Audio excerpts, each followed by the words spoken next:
pang-apat, aba, patigil pa lang yan dahil ang mga Mars nating sina Jenica at Coco ay magsaserve ng pambatong breakfast nila para sa kanilang mga kiddos! Okay, so, the ganap? Okay, yung sa akin sobrang basic lang naman, French toast. Correct. Okay. Okay, simulan na natin. So, dahil tatlo kami, di ba? Ako, tapos yung dalawa kong anak, 2 pieces of eggs lang kasi this can make 6 slices na. Ay, so, carry na yun. Okay. Kapag mas malaki kayo sa family, dagdagan nyo na lang po yung itlog. So, 2 egg.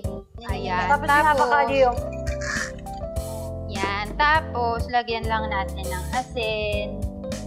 Sa umaga, kailangan may egg talaga. No? Oo, tsaka hinahanap ng mga bata ang itlog. Sugar. Oo. Tapos, Kung walang maskubado, okay naman itlog. oo, granulated na white. Tapos, cinnamon. Isang pinch lang. Ilalagay lang po tayo dito pala, excuse me, ng milk. Okay. Yung sukat, ipareho mo na lang din doon sa dami nung Egg. Okay. Yan. Next one, Mars. Mars, ikaw ba maluto ka talaga? Hindi. Talaga? Nung una, akala ko,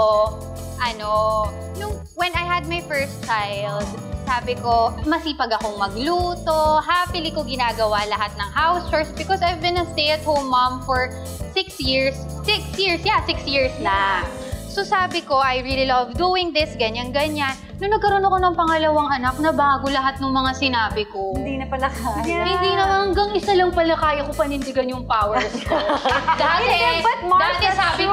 Dati sabi ko, talagang e-effort ako, may palengke sa labas ng bahay, pero pupunta ako sa organic market. Jesus, nag-usap na tayong dalawa, tahin-tahin ko na itong naitasar sa'yo. Malalaman natin, Mars, Ano? kung anong plan ni God for you. Total, Mars, wala na rin namang makakabuntis. Wala pa! Last ko na talaga to at dahil dyan isasaw-saw natin ang tinapay sa itlog.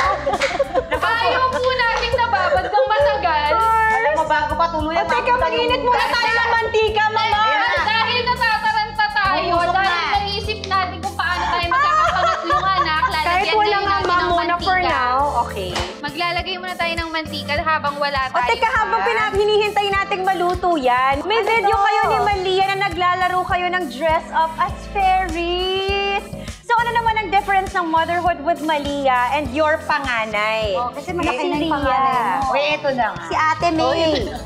Iba yung energy ko nung doon sa Ria May kaysa sa energy dito kay Manila. Okay. Yung Ria, medyo bata-bata pa ako nun eh. 24 ako nun eh. Oo. Eh ito, 48, paano?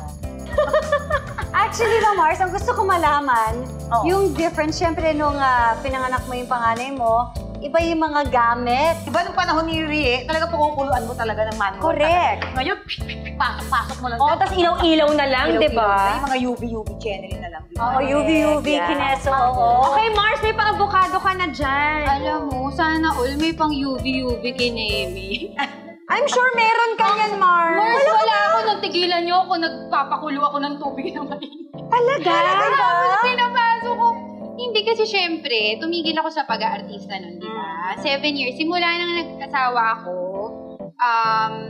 hindi pa ako buntis. Alam na namin that time ni Alvin na it's best na tumigil sa pag-aartista. But was that a personal choice, Mars? Yes. He wanted it and I really wanted it as well. Kasi wala naman akong ibang pangarap kung hindi maging asawa at ina. Tapos dahil nga hindi ako mag-artista, syempre ang pasok ng income isa na lang, di ba po? Tapos since isa na lang, kailangan maingat. Gusto ko rin naman bumili ng mga UV syempre. Pero pag iniisip ko kasi, may ibang pwedeng puntahan din kasi yung pera.